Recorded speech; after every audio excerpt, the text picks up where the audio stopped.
النهارده ان شاء الله هعمل معاكم بانيه الشركات. هعمله بطريقه سهله جدا وبسيطه واحلى واطعم بكتير من بره وانضف كمان. اول حاجه نسمي الله ونصلي على الرسول. اللهم صل وسلم وبارك على سيدنا محمد وعلى اله وصحبه اجمعين. طبعا معايا الفراخ مغسوله كويس بليمون وجنزبيل وملح عشان لو في اي زفاره. معايا 3 رغيفه من العيش، شلت الوش بتاع العيش كده، لازم تشيليه علشان ما يغمقش معاكي الفراخ. العيش ده طبعا طري، كان عيش بايت عندي بس مش ناشف ولا حاجه، طري بس هيتفرم معاكي بكل سهوله. لو ما عندكيش العيش ومش متوفر هتستبدليه بالبقسماط، بس زي ما قلت لك هيتفرم معاكي بكل سهوله خالص. شايفين هو مش ناشف معايا، هو طري. هنفرم الكميه بالشكل ده كده. خلاص كده تمام. بعد كده معايا الكريسبي اللي هنستخدمه. اي نوع كريسبي بقى هتجيبيه من عند العطار او هتجيبي من اي شركه انت حباها. هنفضي كده الكيس وهنفرمه شويه، لان طبعا هو خشن شويه، فلازم تفرميه عشان يكون ناعم معاكي شويه، بس مش هنفرمه قوي بالشكل اللي انتوا شايفينه ده كده.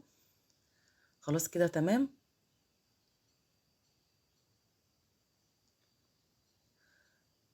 بعد كده بقى معايا صدر فرخه. صدر الفرخه ده حوالي 650 جرام.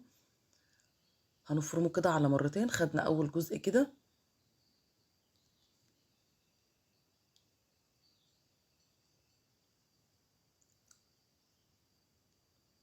خلاص كده تمام. هتنعميه طبعا كويس.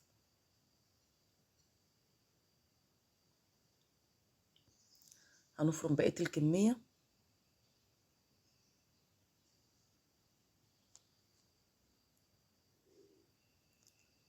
خلاص كده تمام. شايفين الطريقه زي ما قلت لكم سهله جدا وبسيطه، مش هتاخد معاكي وقت خالص.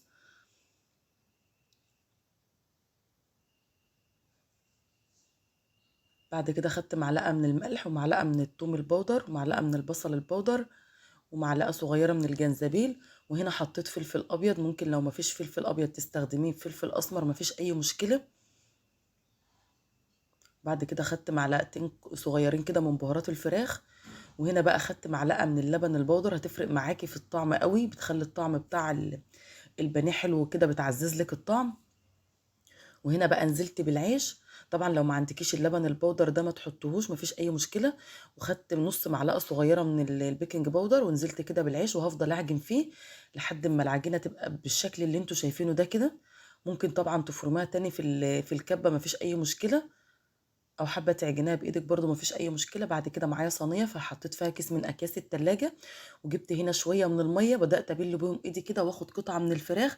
هعملها كده زي صابع، وبعد كده هتعملها صوابع كده بشكل طولي، وبعد كده هتفردها بالشكل ده كده.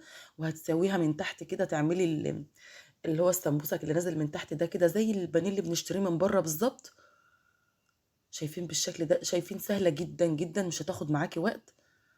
طبعا انا عامله القطعه من دي 27 جرام. يعني عملتها كده وجيت اوزنها لقيتها كلها كانت 27 جرام، من ما بين 26 ل 27. خلاص كده تمام. شايفين سهله ازاي؟ طبعا بتبلي ايدك ميه بين كل واحده والتانيه عشان ما تلزقش في ايدك. بتعملها صابع، بتفردها بالشكل ده كده، وبعد كده بتسويها من تحت عشان تديكي شكل البانيه الجاهز.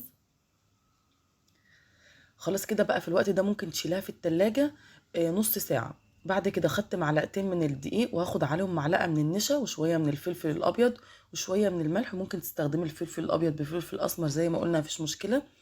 بعد كده هنزل عليه بمية وهعمله كده زي عجينة الكريب، يكون عجينة سايلة.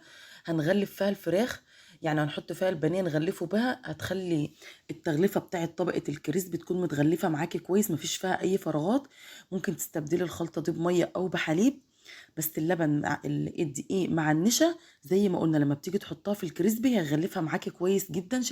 شايفين شكل التغليف؟ بتشيل طبقة كويسة من الكريسبي.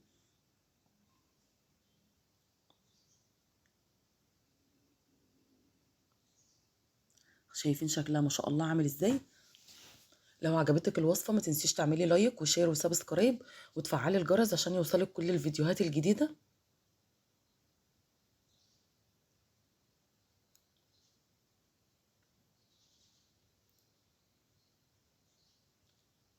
خلاص كده شايفين شكلها عامل ازاي؟ هنعمل كل الكمية طبعا بنفس الطريقة. شايفين ما شاء الله شكله عامل ازاي؟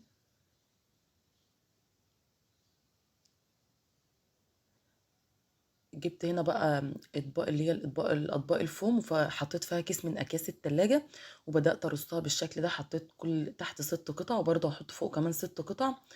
وبعد كده هتحطيها في كيس من اكياس التلاجة، برضه هتدخلي الطبق في كيس من اكياس التلاجة وهتشيليه عندك في الفريزر وهتطلعيه تحمريه. طبعا في طريقتين للتحمير. في طريقه ممكن تدهنيها كده بالفرشه زيت وتدخليها الفرن لو انت مش حابه تحمريها، وفي طريقه ان انت بتحمرها في الزيت، الطريقه اللي هي المعتاده اللي احنا بنحمرها. شايفين ما شاء الله 650 جرام عملوا معانا كميه حلوه.